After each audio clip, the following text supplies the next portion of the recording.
যদি কারোর মনে হয় যে বাড়ির ওপর কারোর কুনজর পড়েছে বা বাড়ির সদস্যরা প্রায়শই অসুস্থ হচ্ছে বা বাড়ির সদস্যদের মধ্যে প্রায়শই ঝগড়া হচ্ছে, তর্কাতর্কি হচ্ছে, মতবিরোধ হচ্ছে,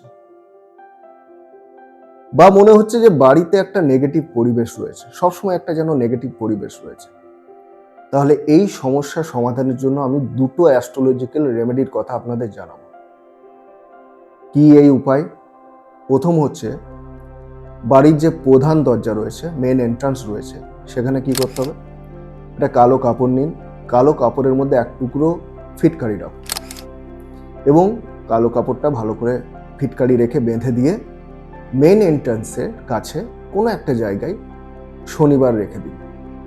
এটা হলো 1 নম্বর উপায়। আর একটা উপায় কি?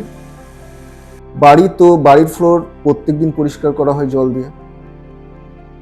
কি করতে হবে? মাসে একদিন যে জলে পরিষ্কার করছেন বাড়ির ফ্লোর, সেখানে 250 গ্রামের মতো লবণ বা সি সল্ট জলে মিশিয়ে সেই জল দিয়ে ফ্লোরটা পরিষ্কার করুন। মাসে একদিন করুন এটা।